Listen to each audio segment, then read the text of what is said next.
हलदी ना केबे शुणिथिले जदि शुणिथिले ताल तो बहुत भल कथा जदि शुणी नथिले ताहले आज शुणी नियंतु। ये हेउचे से कला हलदीर गछ यार गोटे छोट पिस मु लगेइथिली आ ए गछटी मरी गलानी देखि पड़थिबे पूरा सुखी जाइछि। एबे आको हम हार्वेस्ट करबा आ देखिबा से छोट पिस रु केते कोन हलदी बाहरछि। जदि बड़ जगार टिके लागि थांता ताहले होय तो बहुत अधिक बाहरी थांता किंतु जेतो गोटे छोट कुंडरे मु लगेइछि मात्र 5 इंच रो कुंडरे लगेइछि तो एथरु तो एते अधिक बाहरी नथिबो। तथापि चलंतु देखिबा केते अधिक बाहरी आउ यार ग्रोथ केमती कौन हो आम पुणी लगे पार कि ना से विषय में कथा हेबा।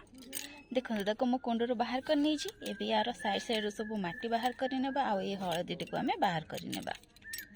माटी तो मुझे सब छड़े नहीं या धोईक नहीं आसपर आपण मानक देखा देखो यही हलदीर ये गोटे छोट खंड मु लगे किसी ये भाव हलदी सब बाहरी बेसी अधिक तो बाहरी जेहेतु गोटे छोट कुंडे लगे यही थर मुझे गोटे बड़ पट देवी जहाँफल कि आहरी अधिक हलदी मु पाइपर। आपण मैंने भावुथे हलदी गुड़िक तो नॉर्मल देखा मुझे कला हलदी बोलिकी कहीं कहूँ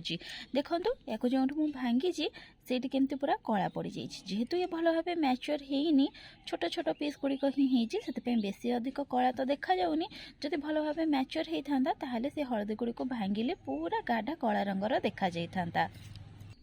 ये जो गछटी ये तो पूरा सुखी जाइए तो लगेले आ ग्रो हेबनी ये जो 4 पीस हलदी बाहरी ही मुझे किसी पीस लगेदेवी जहाँफल कि ये पुणी थे ग्रोथ कर ढेर सारा कला हलदी मो बगीचार प्रिपेयर होपण मैंने ये कला हलदी आणिक लगे पारे। कला हलदी बहुत अधिक बेनिफिट थाए आपण देहपाई बहुत उपकारी होता है सहित अलग किसी उपकारिता थाए तेणु जदि कला हलदी क्यों पाँच निश्चय आणिक बगीचार लगे दिंतु।